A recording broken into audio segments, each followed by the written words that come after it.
इतना बुरा मरा था कि इनको Iran, Iraq, Libya, Syria, Israel, फिलिस्तीन, अरब इन सबको आजाद कर दिया। वो जो नेता जो अंग्रेजों की सहायता के लिए गांव गांव में जाके प्रचार कर रहे थे, वो है बाल गंगाधर तिलक और महात्मा गांधी। ये जो वर्साई वाली संधि है, इस पर भारत के एक आदमी के साइन है। आपने तो कई सारे इजराइल पूरा जानता है, अंग्रेज जानते हैं, 100 साल बाद में भी डाक टिकट जारी करते हैं, हम इसके बारे में जानते। अच्छा, पहले दो प्रकार की सेना होती, एक सेना होती पैदल, एक सेना होती घोड़ा। कौन कौन सी सेना होती? पैदल वाली को बोलते इन्फेंट्री, घोड़े वाली को बोलते कैवलरी। या तो इन्फेंट्री की सेना होती है, या कौन सी हुआ करती? कैवलरी। गंगा सिंह जी दिमाग वाले आदमी थे, वो इस बात को जानते थे कि बीकानेर साइड में धोरे धोरे हैं, ना तो चले पैदल और ना चले घोड़ा, यहां पे चलेगा तो केवल चलेगा ऊंट। क्या चलेगा? इसलिए ऊंटों की सेना बनाई, और उस ऊंटों की सेना का नाम था गंगा रिसाला। क्या नाम था? अपने यहां पे सेना को बोलते थे रिसाला। सेना क्या बोलते? गंगा सिंह ने रिसाला बनाया, इसलिए क्या कहलाया? तो कोई पूछेगा कौन से राज्य ने ऊंटों की सेना बना रखी थी? बीकानेर। और बीकानेर की ऊंटों की सेना क्या कहलाती थी? कहते हैं कि जब देश आजाद हुआ ना, देश आजाद हुआ तो राजा महाराजाओं की जितनी भी सेना थी भारत को दे दी। भाई देश का विलय भारत में हो गया, बीकानेर के पहले अलग देश है, उस देश का विलय कौन से देश में कर दिया गया? भारत। तो बीकानेर की सेना भी किसको मिल जाएगी? भारत। भारत में जब बीकानेर की सेना मिलाएगी तो इस गंगा रिसाला का नाम ही बाद में चेंज हो गया, इस गंगा रिसाला का नाम हो गया 13 ग्रेनेडियर्स।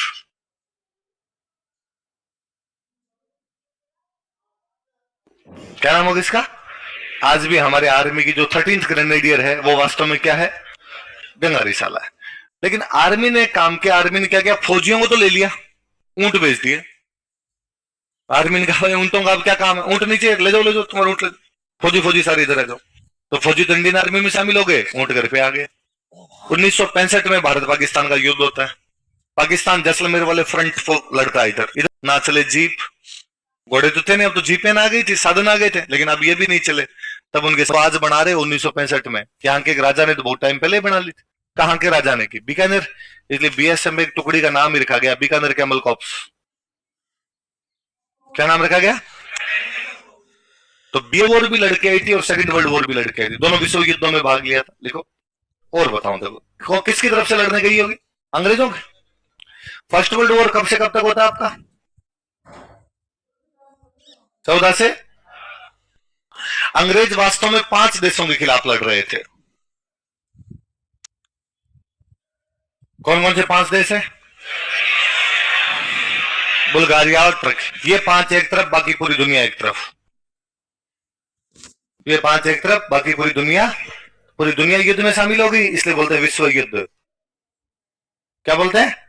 बाकी ये 5 देश एक तरफ थे, इनकी लड़ाई शुरू की हुई थी। ये ऑस्ट्रिया, जर्मनी, हंगरी ये मिलकर इस लड़ाई को शुरू करते हैं। तो ये 5 एक तरफ थे, बाकी दुनिया एक तरफ। दुनिया में तो बड़े देश कौन से? इंग्लैंड हुआ करता, फ्रांस हुआ करता, रशिया हुआ करता, अमेरिका आ गया था। पहली बार अमेरिका इसी युद्ध में लड़ने आया था। तो ना अमेरिका को तब तक तो लोगों को पता ही नहीं था कि अमेरिका के पास भी पैसे हैं, वो अपने साइड में पड़े थे उधर अलग से, उनका हार बाकी दुनिया का कोई भी लेना देना, वो केवल नोट छाप रहे थे बैठे बैठे, अपने कमाई कर रहे थे। लेकिन पहली बार लोगों को पता चला कि अमेरिका के पास पैसे भी हैं और अमेरिका के पास हथियार भी हैं। अमेरिका इस वर्ल्ड वॉर को लड़ने के लिए आया था, और इस वर्ल्ड वॉर के बाद अमेरिका दुनिया की पावर के रूप में सामने आता है, दुनिया की ताकत बनता है। तो फर्स्ट वर्ल्ड वॉर में अंग्रेज लड़े तो पूरे भारत को भी शामिल कर लिया, और भारत पूरा लड़ा।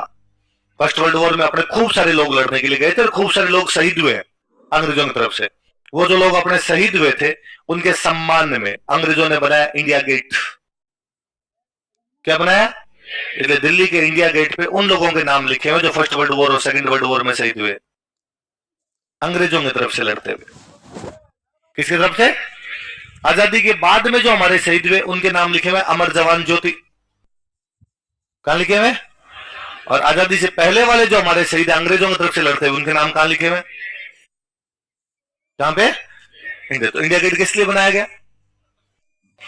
फर्स्ट वर्ल्ड वॉर के बाद जो शहीद हुए थे उनके नाम लिखने के लिए, उनके रेस्पेक्ट में, उनके सम्मान में जो बिल्डिंग बनाई गई, वो बिल्डिंग कौन सी है? याद रहेगी ना बात? अच्छा, फर्स्ट वर्ल्ड वॉर में पूरा भारत लड़ा, तो भारत के नेताओं ने भी जनता को जा जाके कहा कि लड़ो भाई, अंग्रेजों की सहायता करो। वो जो नेता जो अंग्रेजों की सहायता के लिए गांव गांव में जाके प्रचार कर रहे थे, वो है बाल गंगाधर तिलक और महात्मा गांधी। कौन कौन नेता है? बाल गंगाधर तिलक और महात्मा क्या कर रहे थे जनता को? अंग्रेजों की सहायता करो। किसकी सहायता करो? गांधी जी इंटेलिजेंट आदमी थे। गांधी जी ने कहा कि जर्मनी बुरा देश है और जर्मनी को मारना चाहिए। जब लड़ाई यह हो कि कम बुरा कौन और अधिक बुरा कौन, तो अंग्रेज कम बुरे हैं, जर्मनी ज्यादा बुरा, इसलिए अपने कम बुरे का साथ दे दो, ज्यादा बुरे का साथ, इसलिए अपने सारे किसका साथ दे दो? अंग्रेज। तो जब गांधी जी यही अंग्रेजों का साथ देने की बात कर रहे थे, तो राजा महाराजा तो अंग्रेजों के दोस्त हैं, तो दो। और आर्मी को हम बता रहे हैं वहां भेज दो, तो मैं क्यों बैठ जाऊं? तो कहा हमारे सेना में एक रूल है कि राजा और राजकुमार सेना के साथ आ तो सकते हैं लेकिन लड़ने नहीं। वो केवल डिक्टेट करेंगे कौन कैसे लड़ेगा, कमांडर है वो, कमांडर लड़ने तोड़ देता है। गंगाधर पर हमारे ऐसे ही होता है, हमारे राजा राजकुमार पीछे बैठते हैं, तुम्हारे वाले होते होंगे डरपोक, मैं नहीं हूं और मैं जाऊंगा लड़ने। अरे तो आपकी गोली लग गई, आप मर जाओगे, मरने का क्या, मरेगा तो सैनिक नहीं मरेगा क्या? सैनिक मरेगा तो मैं भी मर सकता हूं। तो अंग्रेजों ने कहा साहब इतना कॉन्फिडेंस है तो जाओ लड़ने के लिए। तो कहां जाए लड़ने के लिए? कहा तुर्की। कहां जाए लड़ने के लिए? तो बीकानेर की सेना को लड़ने के लिए कहां भेजा गया? तुर्की तब बहुत बड़ा देश हुआ करता। तुर्की का मतलब क्या था उस टाइम? आज का तुर्की है वो तो भाई ईरान, इराक, सीरिया, लीबिया, फिलिस्तीन, इजराइल, सऊदी अरब, यूएई, ये पूरा जो इलाका हुआ करता, यहां का एक ही राजा होता और वो राजा कहां बैठा करता था? तुर्की। कहां बैठता? बीकानेर की सेना तुर्की से लड़ने गई, 10 युद्ध लड़े। कितने युद्ध लड़े? 10 के 10 में तुर्की को रहा। ये तुर्की जो इतना सा तुर्की है ना, अब तुर्की को देखोगे तो तुर्की है वो। ये तुर्की को तुर्की बनाने वाली जो सेना थी, ये सेना कौन सी थी?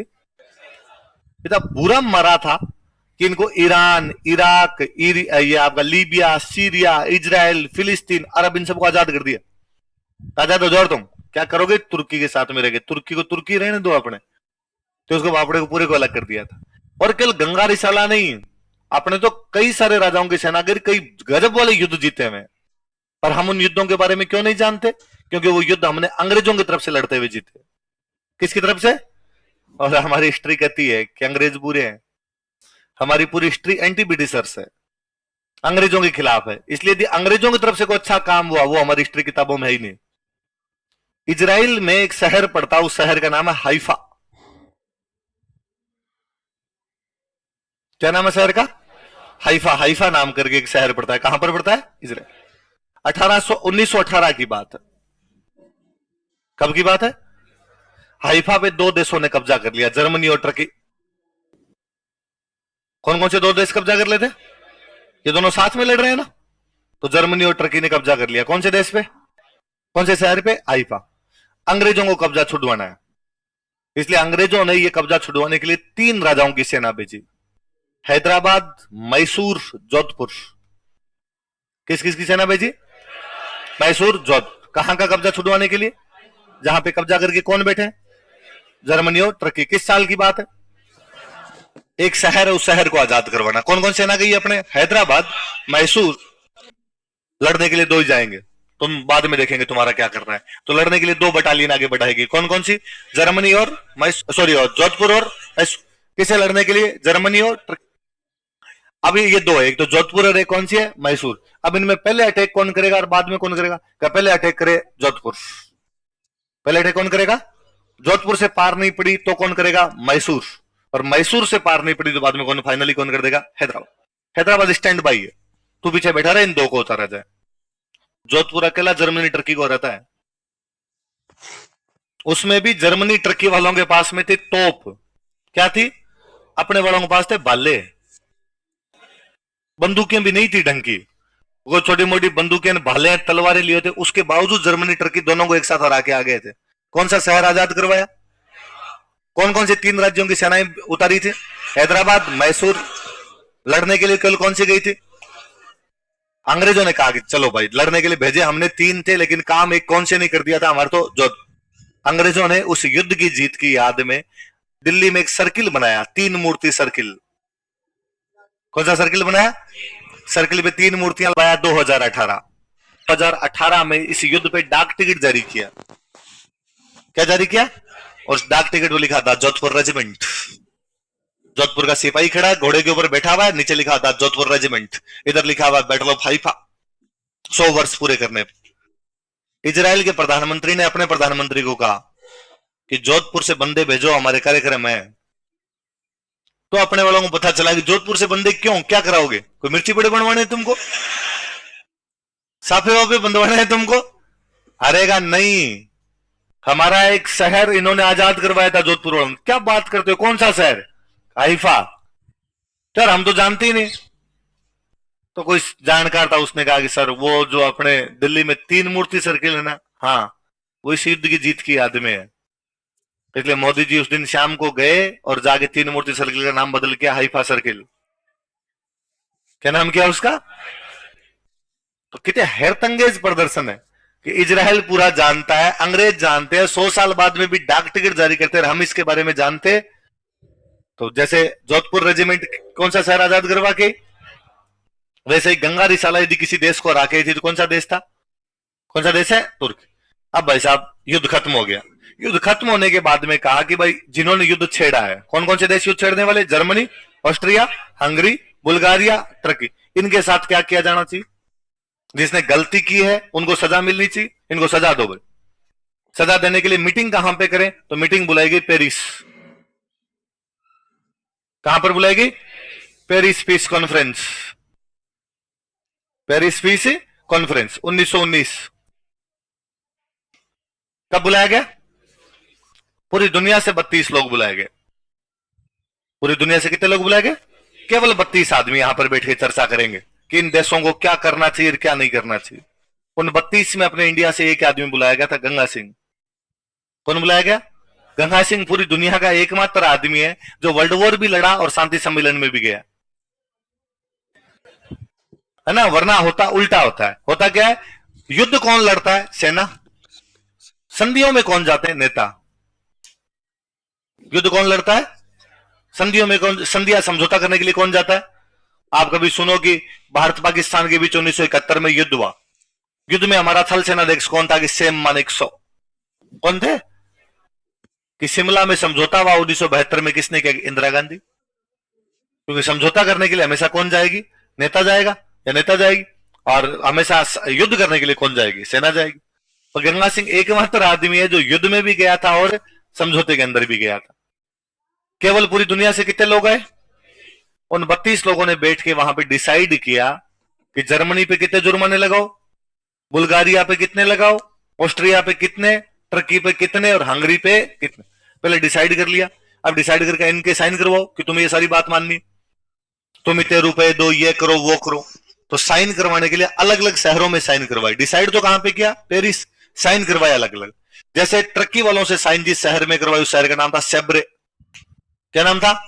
इसलिए कहते हैं टर्की के साथ कौन सी संधि की गई? सेब्रे की संधि। ऑस्ट्रिया के साथ जहां पर साइन करवाए गए उस जगह का नाम था सेंट जर्मे। क्या नाम था? इसलिए कहते हैं ऑस्ट्रिया के साथ कौन सी संधि की गई? सेंट जर्मे की। हंगरी के साथ जहां पर साइन करवाए गए उस जगह का नाम था ट्रियानो। इसलिए हंगरी के साथ कौन सी संधि होगी? ट्रियानो। बुल्गारिया के साथ जहां साइन करवाए गए उस शहर का नाम था न्यू इल्ली। क्या नाम था? इसलिए बुल्गारिया के साथ कौन सी संधि होगी? न्यू इल्ली। और जर्मनी वाला आप सब जानते हो, वर्साय। कौन सी जगह थी वो? कौन से वर्ल्ड वॉर के बाद? देखो एक बात और बताता हूं। इस पेरिस शांति सम्मेलन में एक तो यह कहा कि भाई जिन्होंने लड़ाई की है इनको तो क्या दो, दंड, पनिश करो इनको, ताकि भविष्य में ये किसी प्रकार की लड़ाई। फिर कहा कि यार एक कोई ऐसा संगठन होना चाहिए जो लड़ते लोगों को छुड़वाए तो सही है। यार लड़ाई हो जाती है, फिर छुड़वाने वाला तो कोई रेफरी तो हो जो कहे भाई मत लड़ो यार आपस में। अमेरिका का राष्ट्रपति आया हुआ था इसके अंदर। उस अमेरिका के राष्ट्रपति का नाम है वुडरो विल्सन। क्या नाम है? आप में से पबेड किस किस का सब्जेक्ट है? Public administration. बस 2 4 5 6 लोग पबेड वाले आप पढ़ोगे। फादर ऑफ पब्लिक एडमिनिस्ट्रेशन, लोक प्रशासन का जनक जिस आदमी कहा जाता वो आदमी कौन है? कहां का राष्ट्रपति था? मैंने अभी बताया फर्स्ट वर्ल्ड वॉर में सबसे ताकतवर देश ही कौन सा आता है? अमेरिका का राष्ट्रपति कौन है? इस वुडरो विल्सन ने कहा कि हमें एक संगठन बनाना चाहिए जो संगठन देशों के बीच की लड़ाई को रोके, और इसने उस संगठन का नाम बताया लीग ऑफ नेशंस। क्या नाम बताया? इसने कहा लीग ऑफ नेशंस बनाएंगे। एक सभी नेशंस की क्या बनाई जाए, लीग बनाई जाए, और ये लीग ध्यान रखेगी कि आइंदा के बाद में कहीं पर कोई भी लड़ाई ना हो। ठीक है साहब, एक संगठन बन गया लीग ऑफ नेशंस। कौन कौन मेंबर बनेंगे, तो लोगों ने जाके नाम लिखा है। इंग्लैंड का इंग्लैंड ने कहा मेरा नाम लिख लो, फ्रांस का फ्रांस ने कहा मेरा नाम लिख लो, और जो लीग ऑफ नेशंस के मेंबर बनेंगे वो आपस में किसी प्रकार की लड़ाई। तो अंग्रेजों ने कहा इसमें इंडिया का नाम भी लिखो।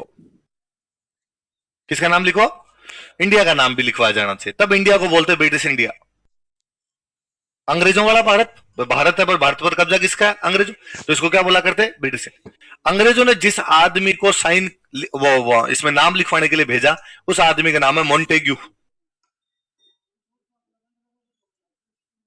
क्या नाम था, कभी सुने हो तो, मोंटेग्यू चम्सफोर्ड सुधार सुने। वो जो मोंटेग्यू था, होता क्या था देखो सुनो। अपने देश पे किसका राज है, अंग्रेजों। तो अंग्रेजों का खुद का एक देश है इंग्लैंड। इंग्लैंड में एक सरकार होती है, उनका एक प्रधानमंत्री बनता है, एक वित्त मंत्री बनता है, एक रक्षा मंत्री बनता है, एक गृह मंत्री बनता है। वैसे उस टाइम वहां पर एक मंत्री बनता, भारत मंत्री। कौन सा मंत्री बनता, जो भारत के मैटर देखेगा वो भारत मंत्री, जो श्रीलंका के मैटर देखेगा वो श्रीलंका मंत्री, जो चाइना के मैटर देखेगा वो चाइना मंत्री। जहां जहां उनका कब्जा था वहां वहां के क्या बना दिया करते, मंत्री। उस समय जो भारत के मैटर देखने वाला बंदा था वो कौन था, तो मोंटेग्यू भारत मंत्री है। तो भारत के साइन करने के लिए भी कौन जाएगा, भारत मंत्री जाए। तो मोंटेग्यू को कहा भाई तू जा। मोंटेग्यू गया, यार मोंटेग्यू ने जाकर भाई लिखो नाम ब्रिटिश इंडिया। तो इसने पूछा वुडरो विल्सन ने, ये क्या है। उनका साहब ये एशिया महाद्वीप के अंदर एक देश है, हमारी कॉलोनी। अंग्रेज जहां कब्जा करते उनको क्या बोला करते, अपनी कॉलोनी। तो हमारी कॉलोनी है। उसने नहीं है, मैंने नहीं सुना वैसे किसी देश का नाम। उसने बेचारे ने खूब लॉजिक दिया मोटिव, अरे सर देश है, कई सालों से एक देश है, पहले यहाँ राजा महाराजा हुआ करते, फिर हमने कब्जा कर लिया, अब हमारा कब्जा है, नाम लिखो प्लीज। और उसने भगा दिया, भाग गया, कोई नहीं लिख रहा मना। मोंटेग्यू वापस होटल में आया, होटल में गंगा सिंह थे।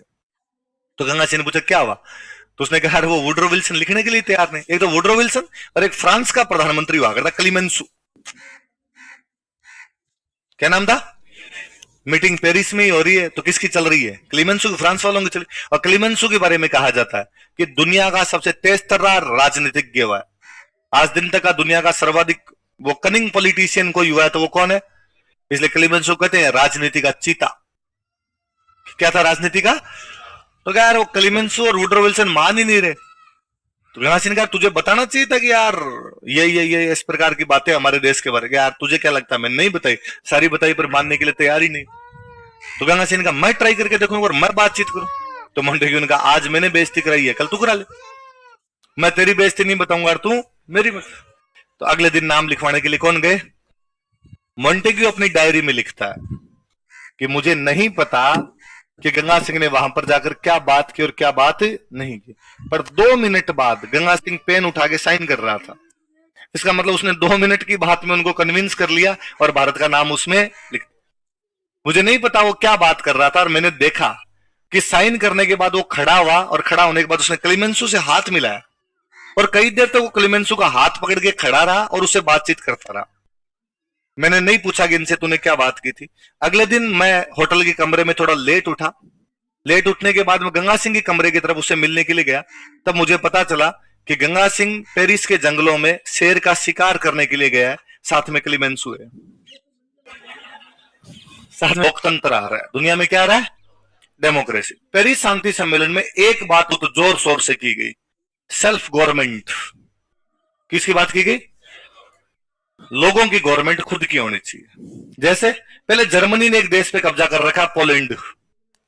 कहां पे कब्जा कर रखा, अब पोलैंड वालों से पूछा क्या पोलैंड वालों तुम जर्मनी के साथ रहना चाहते हो या तुम्हारी गवर्नमेंट।